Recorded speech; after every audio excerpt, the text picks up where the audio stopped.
Good morning everyone, welcome back to our channel. আজ জন্মাষ্টমী, তো তাই সকাল সকাল ঘুম থেকে উঠে পড়া হয়েছে। এখন বাজছে 6:30। আর এখন যা ওয়েদারের অবস্থা সেটা হচ্ছে এইটা, তোমরা দেখতেই পাচ্ছ। চারিদিক খালি বৃষ্টি আর বৃষ্টি। কাল রাত্রির থেকে বৃষ্টি শুরু হয়েছে, এখনো চলছে। তো যাই হোক, এর মধ্যে বেরোতে হবে, একটু ফুল টুল কেনার আছে, ফুল ফল, তারপরে মিষ্টি, এগুলো সব গোপুর জন্য কিনে আনবো। তারপরে পুজোতে বসা হবে, মানে কালকে কিছুটা এগিয়ে রাখা হয়েছে, মানে যেমন ধরো তালের বড়া, তারপরে মালপোয়া, এগুলো সব ভালো মা মেয়ে বৌদি সবাই মিলে কালকে রাত্রির অবধি পড়ে টোরে শোয়া হয়েছে, 11:30 অবধি করা হয়েছিল। তারপরে আজকের থেকে আবার ভোগের বাকি জিনিসগুলো করতে হবে। তো এখন উঠে তাড়াতাড়ি স্নান টান করে নিচে যাব, বেরোবো, ফুল টুলগুলো কিনে আনবো, তারপরে বাকি কাজ করব। বেরোলাম, এই যাচ্ছি মিষ্টি, মালা, ফুল এগুলো কিনতে। এখনো যদিও সব দোকান পাশারই বন্ধ, মনে হচ্ছে কালীবাড়ির ওখানে সবই খুলে যাবে, কারণ ওদিকটা তো মন্দির আছে। আর মিষ্টির দোকানটাও দেখতে হবে খুলেছে কিনা। আজকে একটু ইচ্ছা আছে গপুকে ক্ষীর বা ননি যেটাই পাই ওরম টাইপের কিছু দিতে। জন্মদিন বলে কথা, স্পেশাল তো হবে। যে মালা নিচ্ছি, পুজো ফুল, বেল, জুঁই সব নিয়ে নিয়েছি। ফুল নেওয়া হয়ে গেছে, এবার যাব মিষ্টিটা নিতে রসরাজে। তার আগে মা বলেছিল 5 রকম ফল নিতে গোটা, তো সেটাই নিতে এসেছি। 5 রকম ফল দাও না আমাকে। একটা আপেল, না লেবু দাও, একটা নাশপাতি দাও, বেদানা, হ্যাঁ একটা বেদানাই দাও। হয়ে গেছে 5 রকম ফলটাও মনে পড়লো গেল এখানেই। 5 রকম ফল নেওয়া হয়ে গেছে, এবার যাচ্ছি মিষ্টির দিকে। রসরাজে জানি না কতটা ভিড় হবে।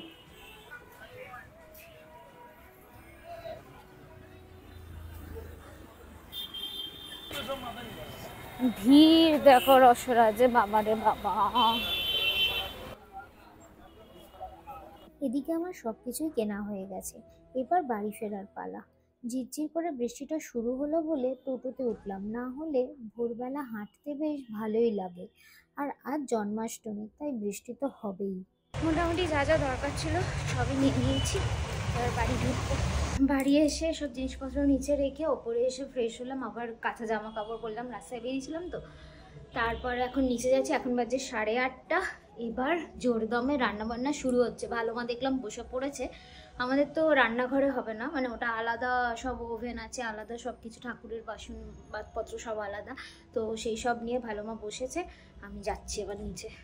আমি উঠলাম এই ঘুম থেকে।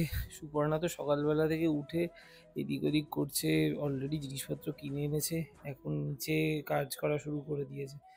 আমার সেরকম আজকে কাজ নেই, ওই অফিসেরই টুকটাক কাজ, কারণ আমার আর ছুটি নেই। আর এই সারাদিনের ওই কাজকর্মের ভিডিও আমার একটু করতে হবে, তবে ওর আজকে বেশ খাটনি রয়েছে। সকাল থেকেই বৌদি আর আমি মিলে পনিরের তরকারি, সব রকম সবজি দিয়ে একটা তরকারি, চাটনি, পায়েস করে নিয়েছি। এবার ভালো মা বসেছে খিচুড়ি, সুজি আর ফ্রাইড রাইসটা করবে বলে। আর আমি তাই ময়দা মেখে লুচি শুরু করেছি। ওই যে রিঙ্কু দিও হেল্প করছে। আর এদিকে দাদাভাই গোপুসোনাকে স্নান করিয়ে, নতুন জামা পরিয়ে, ফুল মালা দিয়ে সাজিয়ে তার জন্মদিন উপলক্ষে সাজানো আসনে বসিয়েও দিয়েছে। তার সাথে গোপুর সকালের ব্রেকফাস্টও দিয়েছে দেখছি। গোপুসোনার জন্মদিন স্পেশাল ব্রেকফাস্টে আমরা চকলেট, চিপস, মাখন, মিষ্টি সব রকম দিয়েছি। যেহেতু আজ লোকনাথ বাবারও পুজো আছে, তাই লোকনাথ বাবাকেও দাদাভাই আলাদা করে বসিয়ে সাজিয়েছে। আমি এদিকে লুচি বেলছি আর ভাজছি, একটু তাড়াতাড়ি করছি কারণ একটা নির্দিষ্ট সময়ের মধ্যে ভোগ নিবেদন করতে হবে, তো তাই।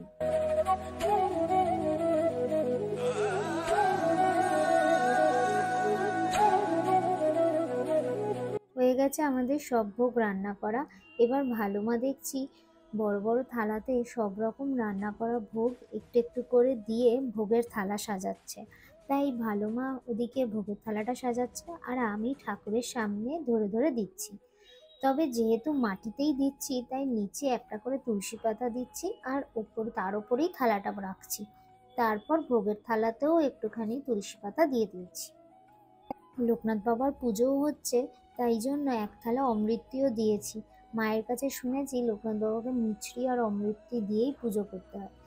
যেহেতু সকাল থেকে উপোস করে পুজোর জোগাড় করেছি, তাই ভালো মাও বলল বই পড়ে দিতে। বৌদির অফিসের আজকে ছুটিটা পাইনি, তাই বৌদি নেই এখন, আমিই বই পড়ে নিচ্ছি, নইলে দুজনে মিলেই পুজোটা করতাম। পুজোই জাস্ট শেষ হলো আর আমার কলিং বেল বাজিয়ে ডাকলো, তাই আমি নিতে এসেছি আহুতি। খিদে পেয়েছে বড্ড। আজকের মেনু হচ্ছে এই লুচি, এটা হচ্ছে ভাজা, তার নিচে রয়েছে তালের বড়া, এই যে সেন্টার অফ অ্যাট্রাকশন আজকের। তার সাথে রয়েছে খিচুড়ি, পনিরের তরকারি, চাটনি, এটা একটা তরকারি, ওটা পোলাও বা ফ্রাইড রাইস, ওদিকে পায়েস। পুজো শেষ হয়ে গেছে, এবার সবাইকে খেতেও বসিয়ে দেওয়া হয়েছে। ওই যে আমার কুট্টি পিসি খাবার পরিবেশন করছে, পাশে পিসুমণিও রয়েছে। এখানেই আমাদের জন্মাষ্টমীর ব্লগটা শেষ করছি। যদি কিছু ভালো লেগে থাকে please do like, share and subscribe. দেখা হচ্ছে পরের ব্লগে।